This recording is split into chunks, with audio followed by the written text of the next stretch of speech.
C'est un témoignage intime écrit dans les mois qui ont suivi la mort de son père. Quand viendra l'aube est le nouvel ouvrage de la romancière et traductrice québécoise Dominique Fortier. Bonjour. Bonjour. Merci d'être avec nous. L'été suivant la disparition de votre père, vous avez commencé à écrire, vous plongez dans les souvenirs et il y a ces mots dès le début du roman qui m'ont interpellée. Depuis quelques mois, je suis habitée par la colère, rien d'autre, parce que je ne pleure pas uniquement sa mort, mais aussi sa vie. Habitée par la colère, pourquoi ce sentiment? Je ne sais pas exactement pourquoi c'est ce sentiment qui est remonté à la surface. Ce dont je me souviens, par contre, c'est mon étonnement face à ce sentiment, parce qu'on entend dire souvent que le deuil se fait par une série d'étapes. Ça semble un processus assez fluide qui commence avec le déni, c'est naturel, et puis qui ensuite chemine vers une forme de colère, mais qui bientôt va prendre le chemin d'une acceptation et tout ça. Et moi, je faisais pas du tout ces étapes-là. Tout ce que je ressentais tout le temps, c'était de la colère. Et je savais pas quoi faire avec cette colère-là. Et donc, comme je suis une écrivaine, j'ai décidé d'en faire un livre, ce qui est la seule chose que je sais vraiment faire. Mais je voulais pas écrire uniquement sur la colère. J'avais pas le goût non plus de me regarder dans le miroir pendant une centaine de pages. Donc, je me suis dit, je vais essayer de voir au dehors de moi ce que le paysage a à me dire, ce que les livres ont à me dire. Et en quoi justement l'écriture, la lecture, la littérature, la poésie vous ont aidé à faire votre deuil, exprimer vos sentiments comme vous venez de nous l'expliquer? C'est drôle cette expression-là, faire son deuil, parce qu'en fait, j'ai l'impression que par plusieurs aspects, c'est un peu le deuil qui nous fait. C'est un processus qu'on contrôle pas.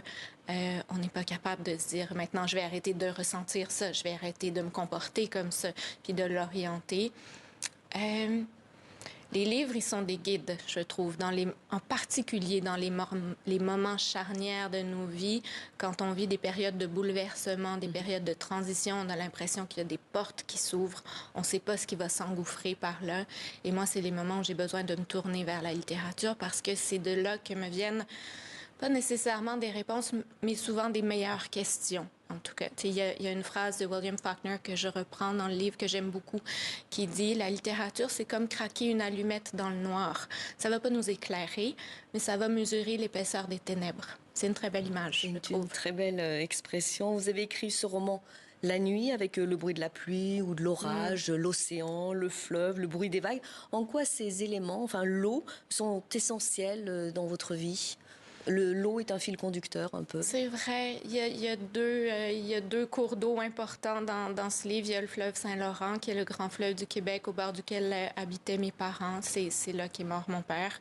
Et puis moi, la masse d'eau importante dans ma vie, c'est l'océan Atlantique. On a une maison au bord de la mer où on passe tous nos étés. C'est là, effectivement, que j'ai écrit ce livre, un peu bercé par le bruit des vagues. Je dormais très mal cet été-là, donc je me réveillais toutes les nuits avant l'aube, juste à temps, au moment où la lumière commençait à changer dans le ciel. Donc c'est le récit. Cela vous a apaisé, l'eau? L'eau et l'aube, les l'aube. deux, puis en même temps, c'était comme quelque chose qui se répétait sans cesse, qui revenait. Ça venait comme rythmé. Je me suis rendu compte, en fait, que le deuil, dans mon cas, c'était plutôt ça. Ça venait par vagues, en fait. Et l'eau, oui, c'est quelque chose de plus grand que nous, l'océan, clairement, qui nous dépasse, qu'on peut pas maîtriser. Et donc, il y a comme une sorte de sagesse dans... C'est pas exactement une résignation, mais peut-être un apaisement. Écrire ce livre vous a aussi ramené à votre enfance, votre propre enfance, qui est faite en noir et blanc, en silence. Une introspection, c'était nécessaire pour vous? Je pense que quand quelqu'un disparaît, quelqu'un qui nous a été proche, surtout quand c'est quelqu'un qui a partagé notre enfance, une figure paternelle ou maternelle, forcément, on retourne à ces souvenirs-là qui sont les premiers qu'on a, qui nous ont formés, forgés. Et dans mon cas, la disparition de mon père, ça a éveillé non seulement des souvenirs de mon enfance, mais des souvenirs de son enfance à lui, que j'avais pas vécu, évidemment, mais qui sont parmi les seules choses qu'il m'a laissées, ou en tout cas les choses les plus importantes. Ces récits-là de lui, petit garçon, puis j'avais l'impression que c'était un peu lui qui m'accompagnait.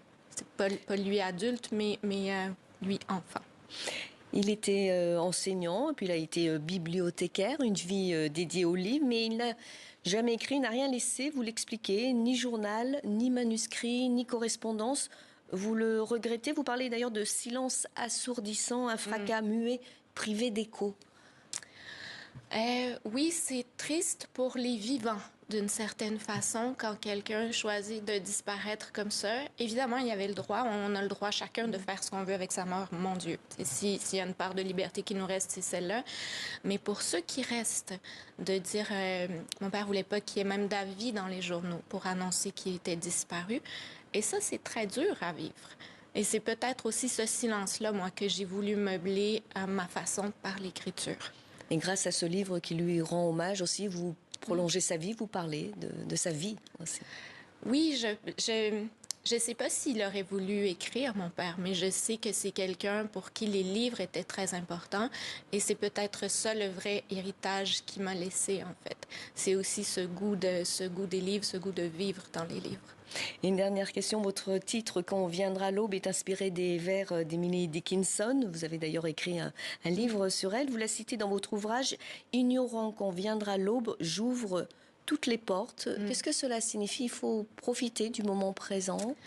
Oui, je pense que c'est la leçon de Dickinson qui, étrangement, elle avait choisi de fermer la porte de sa chambre et de s'enfermer pendant presque toute sa vie. Mais cette image-là, je la rapproche de celle du bonheur. Moi, je dis que c'est un état qui est un peu trompeur, cet état de contentement, de satisfaction. C'est quelque chose qui manque de fenêtres. On a besoin de temps en temps d'ouvrir des fenêtres, d'ouvrir des portes pour laisser la lumière entrer. Merci beaucoup Dominique Fourtier pour être venue sur le plateau de TV5 Monde. Je rappelle que vous êtes présente au Salon du Livre et je rappelle le titre de votre très beau roman « Quand viendra l'aube » publié chez Grasset. Merci d'être venue sur TV5 Monde. Merci beaucoup.